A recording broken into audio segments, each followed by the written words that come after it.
Boa noite. Sejam todos muito bem-vindos à nossa casa. Estamos aqui hoje para encerrar o capítulo 15 do Evangelho segundo o Espiritismo, que fala justamente da questão de que fora da caridade não há salvação. O nome do capítulo é este e os itens que a gente vai tratar nesta noite também se chamam Fora da caridade não há salvação, né? Para começar, a gente lança aí uma pergunta, né? Por que Kardec disse fora da caridade não há salvação? E não fora da verdade não há salvação ou fora da igreja não há salvação, que são outras formas que a gente ouve por aí, né? Por que Kardec se ateve a dizer que fora da caridade não há salvação? Então é o que a gente vai estudar essa noite, né? Bom, ele começa lá no item 8 dizendo o seguinte: o ensinamento moral fora da caridade não há salvação consagra o princípio da igualdade perante Deus e da liberdade de consciência, tendo como norma que todos os homens são irmãos, seja qual for sua maneira de adorar ao Criador. Eles se estendem as mãos e oram uns pelos outros. Então, quando a gente vê essa frase fora da caridade não há salvação, ela acaba se tornando um convite para nós, né? Da gente olhar para o nosso lado, né? E estender a mão a todos aqueles que se aproximarem de nós pedindo algum auxílio, né? Então, o desafio que está por trás dessa frase e o estímulo na realidade é nós olharmos uns para os outros como irmãos, né? Por isso que ele coloca, né, que isto, né, que este ensinamento ele consagra o princípio da igualdade perante Deus, né? O que quer dizer esse princípio da igualdade perante Deus? Então não importa se eu estou dentro de uma instituição religiosa, se eu estou dentro de uma igreja, né, dentro de uma casa espírita, dentro de um templo evangélico ou fora de qualquer uma dessas instituições, não importa. É possível fazer o bem em qualquer lugar que nós estejamos. Então é por isso que Kardec traz essa explicação, que este ensinamento moral, ele consagra o princípio da igualdade perante Deus. Então todos nós podemos fazer o bem. Nós não fomos criados à imagem e semelhança de Deus? Se nós fomos criados à imagem e semelhança de Deus, significa que nós temos as características de Deus em nós. Em menor proporção, é claro, porque Deus, como é descrito no livro dos Espíritos, né, dando características, né, da divindade, Deus ele é descrito como infinitamente sábio, infinitamente bom, infinitamente justo, infinitamente amoroso, né? Então, se Deus tem essas características, nós, como seus filhos, né, criados à imagem e semelhança dele, também possuímos essas características. Só que com o tempo, né, o nosso espírito, em função dos desafios que a gente enfrenta na vida e vem enfrentando em cada reencarnação, a gente foi se aprisionando, né, colocando como uma ostra contém lá a pérola, né, aquele ser bonito lá dentro da ostra, nós fomos nos fechando como espíritos eternos, né, em nós mesmos, guardando dentro de nós essa centelha divina, com todas essas características, né, que Deus nos deu por ser o nosso Pai maior, né? Então, em função dessas dificuldades que nós enfrentamos, como uma forma de autoproteção, nós fomos nos fechando em nós mesmos, né? Deixando abafada essa centelha divina do amor, da bondade e da justiça. Por outro lado, criando espinhos ao nosso entorno, né? Para afugentar todo aquele que pudesse nos ferir. Então, nós fomos nos tornando seres egoístas, né? Seres orgulhosos, né? Então, fizemos isso por maldade? Não, nós fizemos isso como uma forma de proteção. A psicologia explica, né, que a gente tem mecanismo, a nossa mente tem mecanismos de autoproteção.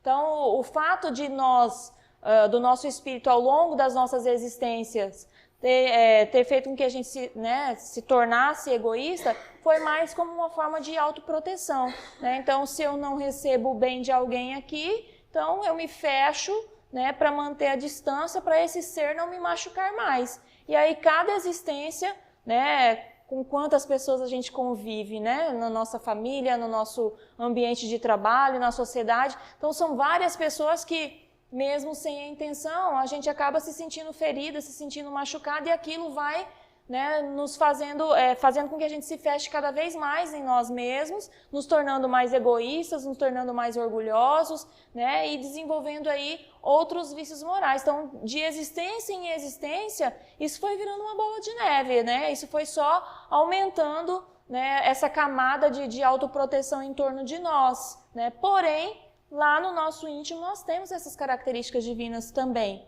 né? Só precisamos fazer com que elas voltem a brilhar, né? Por isso que a música fala "Brilha a vossa luz", que é para a gente deixar, né, brilhar essas características do Pai Maior que nós temos dentro de nós. E aí essa questão do fora da caridade não há salvação, falando do princípio da igualdade, é isso, não importa onde nós estejamos, nós sempre poderemos fazer brilhar em nós essa luz divina. Nós sempre poderemos fazer o bem, nós sempre poderemos ter a oportunidade de ser justos, de ser bons, de ser amorosos. Depende de uma decisão nossa, depende de uma escolha nossa, né? Então, eu não necessito estar dentro de uma instituição religiosa. Então, quer dizer, a possibilidade de fazer o bem, ela é igualitária para todos, independente se é homem, se é mulher, se é religioso ou não, se é cristão ou se é de outro segmento religioso, não importa. A possibilidade de fazer o bem está dentro de cada um de nós. E aí ele fala também que consagra o princípio da liberdade de consciência, ou seja, o livre-arbítrio, né? A lei de liberdade descrita no Livro dos Espíritos. Então, todos nós temos a possibilidade de escolher o caminho que queremos seguir, né? A máxima é: fora da caridade não há salvação. Todos nós podemos fazer, mas todos nós queremos fazer o bem? Em todas as situações nós queremos fazer o bem? Nós vamos fazer o bem? Né? Então, sempre há a possibilidade de escolha, né?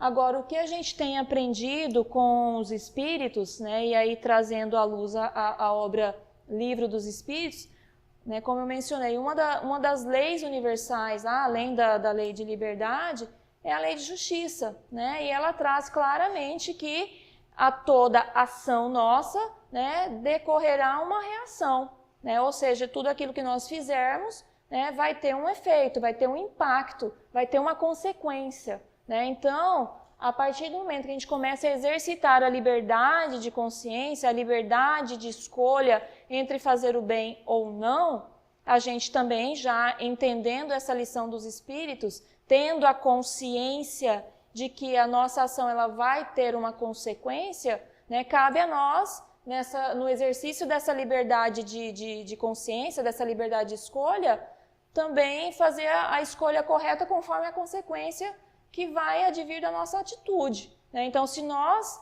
temos a consciência de que o nosso ato bom vai ter uma consequência boa, o mais lógico é a gente escolher fazer o bem, certo?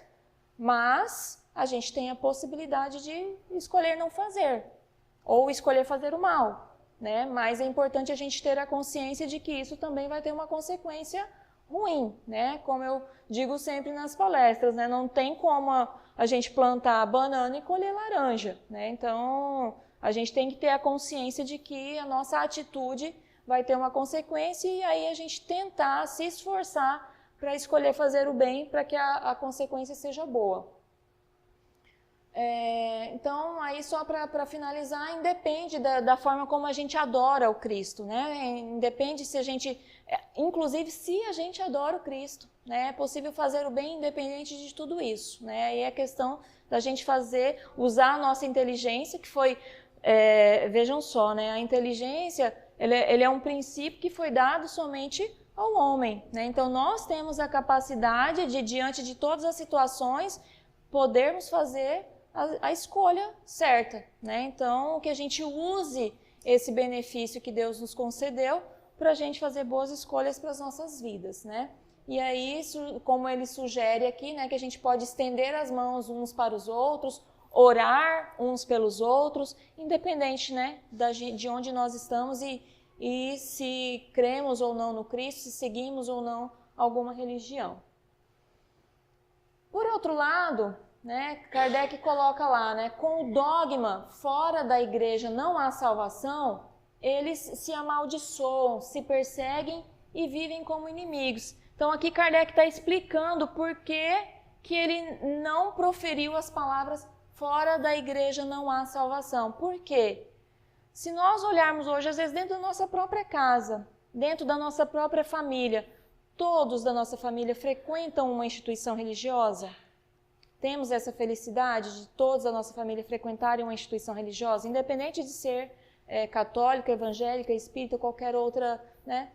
Não, né? Então, se nós seguíssemos essa máxima de fora da igreja não há salvação, o que significa isso? Que só quem está dentro de uma instituição religiosa seria salvo. Isso seria amoroso por parte de Deus? Isso seria justo por parte de Deus? Imagine, eu não sei se todo mundo aqui tem filhos, mas imagine você com 2 filhos.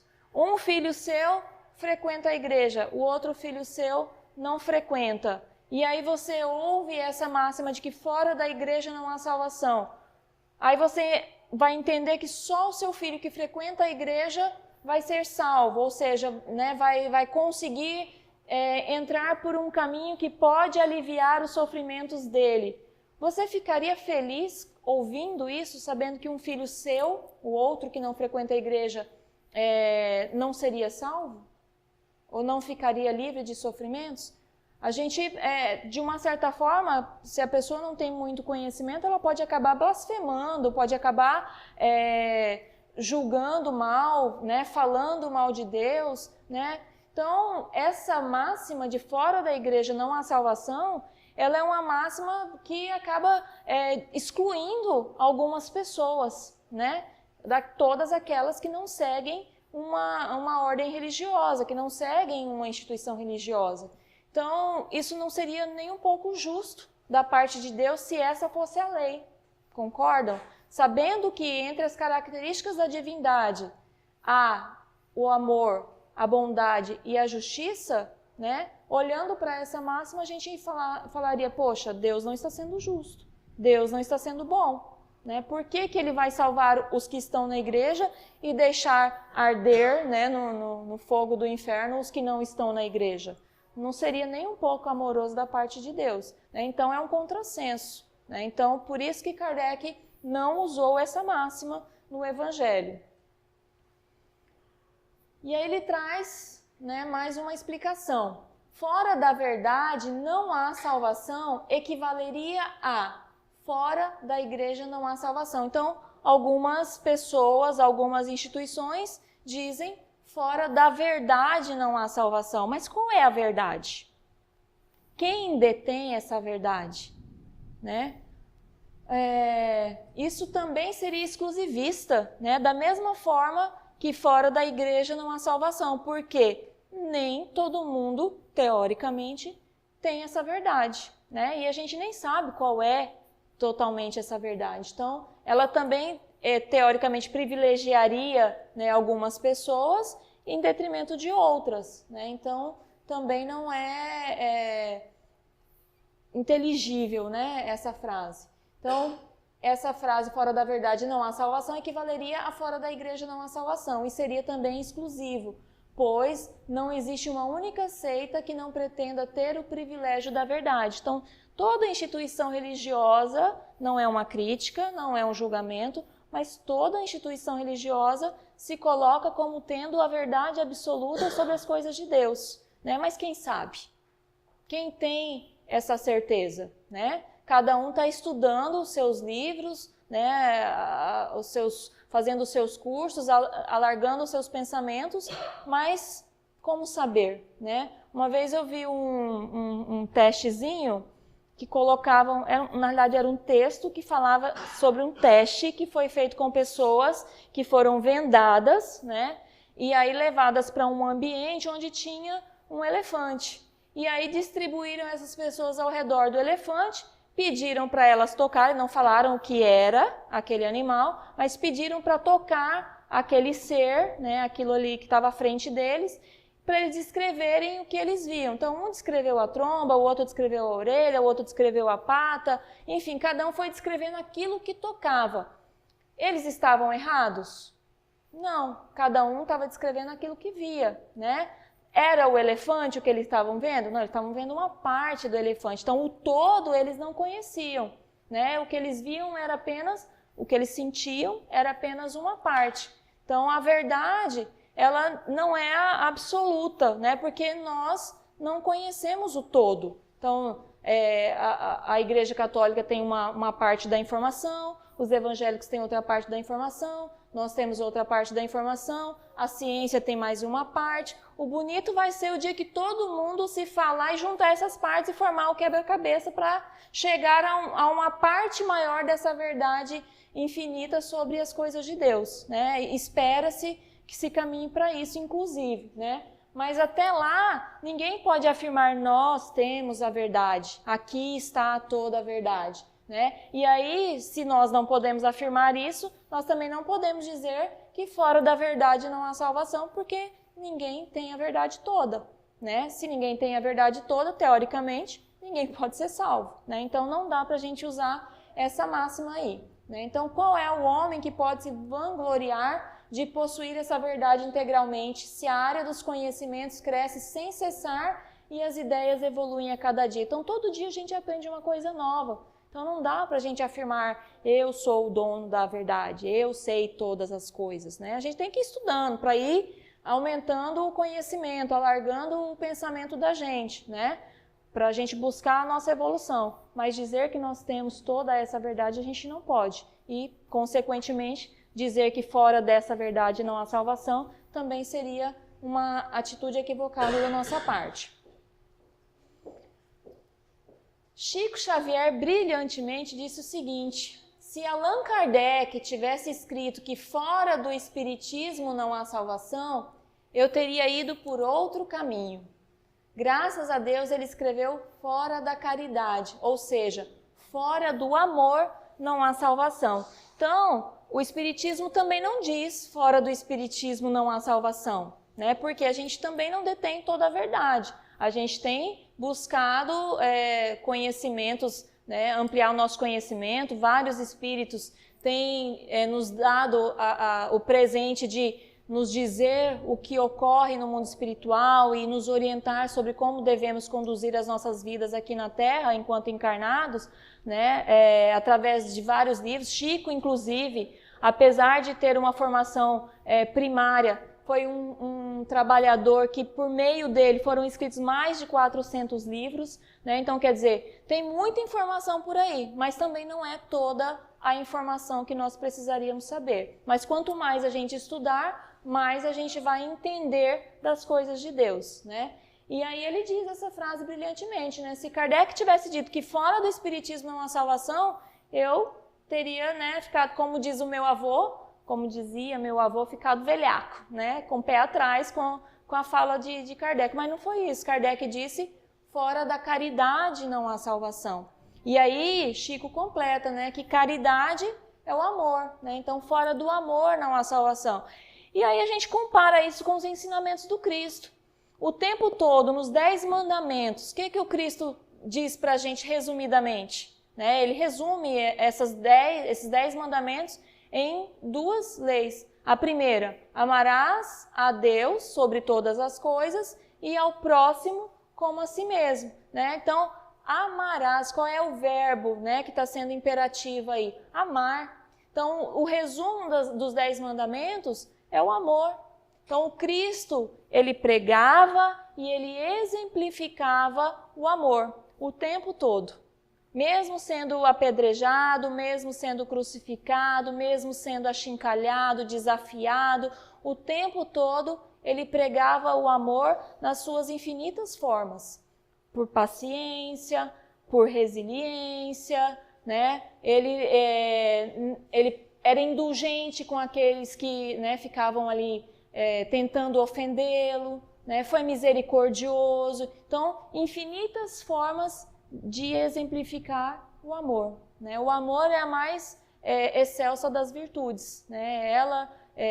O amor ele contempla várias outras virtudes embutidas nela, né? Que é a virtude máxima. E aí o Chico ele diz isso, né? Que fora da, né? Graças a Deus que Kardec diz que fora da caridade não há salvação, que representa que fora do amor não há salvação, ou seja, não há outro caminho de nós que possa nos auxiliar a diminuir as nossas dores, que possa nos auxiliar a diminuir os nossos sofrimentos, que não seja o do amor. Então, a gente precisa usar a nossa inteligência para escolher sempre esse caminho, por maior que seja a dor causada no nosso ego, né? Porque o que nos faz cometer equívocos, falhar, na realidade são os impulsos do nosso ego, né? Então é diante daquele irmão que nos ofende, o nosso ego vai lá e fala assim, ó, não deixa barato não, reage aí, né? E a gente vai lá e fala alguma coisa ofensiva ou reativa para aquele irmão, né? Então o nosso ego está sempre tentando nos estimular a autoproteção, né?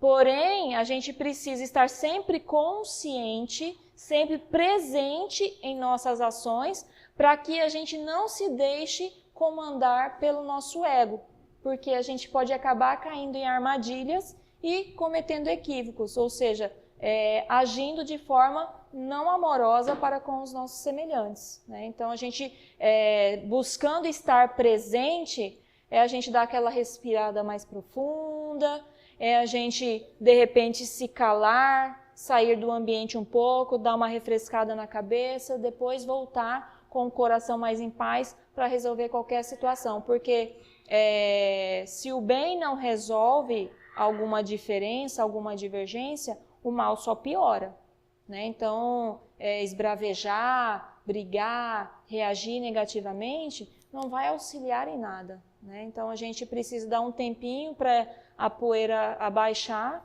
e depois a gente volta para resolver as coisas de uma forma mais inteligível, né? Fazendo o bem, porque fora do amor, fora da caridade, né, a gente acaba pegando outros caminhos que vão nos trazer consequências ruins. E aí, no item 10 desse capítulo, o apóstolo Paulo ele vem complementar todas essas explicações de Kardec, né? Então, sobre esse tema fora da caridade não há salvação, ele diz o seguinte: nada exprime melhor o pensamento de Jesus, nada resume melhor os deveres do homem do que este ensinamento moral de ordem divina. Hoje em dia, no mundo empresarial, muitas empresas estão tratando sobre questões de ética, né? Então, elas estão desenvolvendo seus códigos de ética, código de conduta no ambiente de trabalho, para assegurar que as pessoas vão ser éticas nas relações com os colegas, com, né, os subordinados, com os chefes, com clientes, com fornecedores. Então, tem um código de ética que norteia o comportamento das pessoas no ambiente de trabalho. Mas e para a vida, né? Qual é o código que norteia o nosso comportamento com as outras pessoas? A nossa consciência, né? Foi colocado no íntimo de cada um de nós, no nível de consciência, né, a noção de bem e de mal. Então, todos nós temos uma noção de bem e de mal, né, para poder direcionar as nossas atitudes. O que coordena mais as nossas atitudes, como eu falei anteriormente, nós ainda estamos muito subjugados pelo nosso ego. Então, o nosso ego ainda comanda muito a gente. Muito na intuição, na intenção de nos fazer autoproteger, né? Então, a nossa mente ela desenvolve mecanismos que vão nos fazer buscar essa autoproteção para não deixar ninguém nos machucar mais. Porém, existe, né, dentro de nós também esse sentimento de bondade, né? A vontade de fazer o bem, a gente só não consegue controlar esse impulso, né? Nem sempre a gente consegue controlar esse impulso. E o que pode nos ajudar a potencializar mais esse nosso cantinho de bondade dentro de nós? Um código de ética moral, né? E qual é esse código de ética? O próprio Evangelho do nosso Senhor Jesus Cristo, né? Então, se nós pegarmos os 10 mandamentos, se nós conseguíssemos, né, ler aí pelo menos um pouquinho do Evangelho, né, a cada dia, ou da Bíblia para quem é católico ou para quem é evangélico, enfim, se nós conseguíssemos ler passagens e usasse aquilo, né, para nortear o nosso comportamento, a nossa conduta junto ao nosso semelhante, né, para tentar fortalecer essa bondade dentro de nós, isso já nos ajudaria a sair das situações de sofrimento que a gente enfrenta no nosso dia a dia. Então, para fortalecer essa centelha divina, né, que existe dentro de nós, o ideal é que a gente estude e que a gente coloque em prática esses ensinamentos do Cristo, né? Para quem é espírita, nós temos um livrinho, já comentei aqui também, que é a Agenda da Reforma Íntima, né? Ela nos auxilia bastante, porque cada dia é uma agenda, tem lá todos os dias do ano, cada dia vem com uma meta diária para a gente cumprir, para nos auxiliar a melhora, a nossa evolução paulatinamente. Então, se a gente tem essa noção de que nós precisamos fazer o bem aos nossos semelhantes, né, a gente gostaria de fazer, mas tem dificuldade de cometer atos bons, né, ou pelo menos de tentar conter as nossas tendências ruins ainda, essa agenda ela é um bom norte, uma boa orientação para nos ajudar nesse caminho, tá? Se não, o próprio Evangelho, a própria Bíblia, enfim. O importante é a gente ter os ensinamentos de Jesus como esse código moral que orienta o comportamento da gente. E aí, Paulo continua lá, com essa orientação, o homem nunca se desencaminhará, ou seja, se o homem sempre buscar a prática da caridade para com o seu semelhante, ele nunca vai se desviar do caminho do bem. Esse é o resumo do entendimento de Paulo, né? Por isso, dedicai-vos, meus amigos, a compreender-lhe o profundo significado e suas consequências, e nela procurar por vós mesmos as suas aplicações. Então, como a gente falou anteriormente, né? Pela lei de justiça, tudo que eu faço, né, é o meu plantio e eu vou colher. Se fora da caridade não há salvação, ou seja, fora do amor não há salvação, ou seja, cometendo atos ruins, eu vou caminhar, né, para um lado que vai me trazer transtornos, que vai me trazer tormentos. Então, se, né, fora disso não tem outra saída, qual é o melhor caminho então? Né? Cuidar para que os nossos atos sejam sempre bons, né? Então, se a gente se dedicar a fazer isso, a gente só vai colher coisas boas nas nossas vidas. Essas são as consequências, né, para quem pratica essa máxima, fora da caridade não há salvação. E aí, para encerrar, ele finaliza da seguinte forma: deixai que a caridade governe todas as vossas ações e vossa consciência responderá. Ela não somente evitará a vós de fazer o mal, mas levar-vos a fazer o bem, porque não basta uma virtude passiva, é preciso uma virtude ativa. Então, às vezes a gente fala assim, mas eu não faço mal, né? Mas está ali, né, contendo a sua atitude. Então, ou falar, mas eu sou uma boa pessoa. Não basta ser uma boa pessoa, não basta dizer que é uma boa pessoa. Né? Como ele coloca, a boa virtude ela tem que ser ativa, ou seja, eu tenho que pegar essa bondade que há em mim e usar para com o meu próximo. Né? Então, uma palavra de conselho, né? Um auxílio, né, material, ou se lançar numa atividade social em prol da comunidade ou em prol dos seus colegas de trabalho, enfim, é sempre buscar fazer algo de bom para as pessoas do nosso entorno, né? Isso é colocar a bondade como uma virtude ativa. E aí ele complementa, para fazer o bem é preciso sempre a ação da vontade.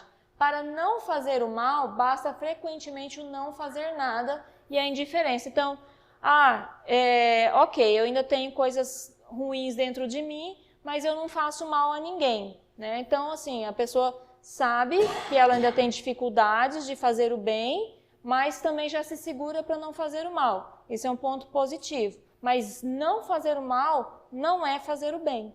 É diferente, né?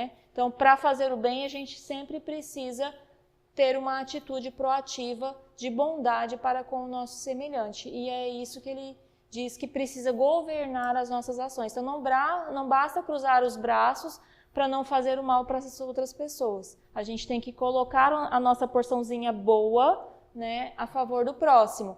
E aí é igual o exemplo do sapato que eu já falei aqui, né? No primeiro momento você calça um sapato novo, ele dá uma apertada. Você vai usando, ele vai laceando até ficar confortável. Fazer o bem é a mesma coisa, fazer a caridade é a mesma coisa. No princípio a gente fica meio assim angustiado, quer desistir, quer desestimular, mas continua. Desiste não, persevera, porque à medida que você vai fazendo bem, esse bem vai ampliando. A lei da física não fala que 2 corpos não ocupam o mesmo lugar no espaço?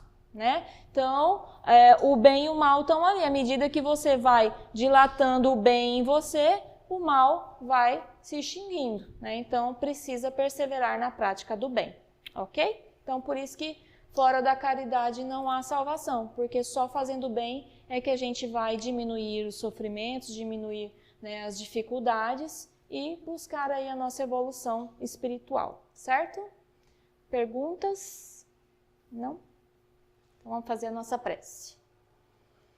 Então, vamos fechar os nossos olhos, relevar o nosso pensamento a Deus, agradecendo a Ele pela oportunidade do estudo dessa noite, agradecendo a Jesus pela bênção do seu Evangelho, pelos exemplos que trouxe para cada um de nós, através dos Evangelhos dos Apóstolos. Senhor Jesus, pedimos que seja luz em nossas vidas, inspirando-nos as boas atitudes, os bons pensamentos e os bons sentimentos pelos nossos semelhantes. Abençoa os nossos lares, os nossos familiares, as pessoas que amamos, mas principalmente aquelas a quem a gente ainda não aprendeu a amar. Abençoa o tratamento de logo mais e seja sempre conosco. Graças a Deus, que assim seja.